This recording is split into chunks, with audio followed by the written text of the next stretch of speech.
Sir नमस्कार। आज फिर मैं आपसे एक बात पूछने आ गया वकील साहब कि ये हिंदुओं में जो बाइगेमी होती है या द्वै विवाह की जो बात होती है, एक्चुअल में ये है क्या? धन्यवाद भाई साहब। देखिए, द्वि विवाह या फिर बाइगेमी ये बेसिकली एक पुनिशेबल ऑफेंस है। हिंदू मैरिज एक्ट में ऐसा माना गया है और हिंदू लॉज में ऐसा माना गया है कि हिंदू जो विवाह है वो एक संस्कार है। पत्नी अपने पति के होते हुए दूसरी शादी करती है या पति अपनी पत्नी के होते हुए दूसरी शादी करता है, तो ये द्वि विवाह में आता है। तो पहला सवाल तो ये कि यदि वो ऐसा करता है तो उनकी जो शादी है दूसरी वो जीरो है। तो ऐसा अगर ये कोई कर लेता है तो क्या इसमें कोई दंड का प्रावधान है? जी हाँ, ये बिल्कुल एक दंडनीय अपराध है, इनकी पुनिशेबल ऑफेंस में आता है और इसका अपराध साबित हो जाता है तो उसको सजा का भी प्रावधान है।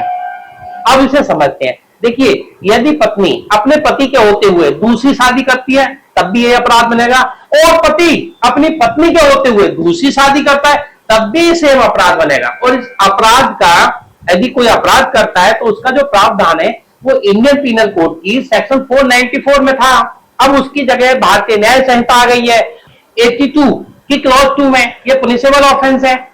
यदि एक शादी के रहते हुए कोई दूसरी शादी करता है तो ये पुनिशेबल ऑफेंस में आता है। तो वकील साहब, प्रूव कैसे किया जा सकता है? मान लो कोई एक शादीशुदा व्यक्ति और कहीं नौकरी के बहाने से कहीं बाहर दूसरे राज्य में चला जाता है, किसी स्टेट में चला जाता है और वहां वो लिव इन रिलेशन में रहना किसी के साथ चालू कर देता है, तो इसको प्रूव कैसे किया जा सकता है? उससे बड़ा सवाल तो ये कि प्रूव कैसे किया जाए। देखिए, यही बहुत टिपिकल क्वेश्चन है।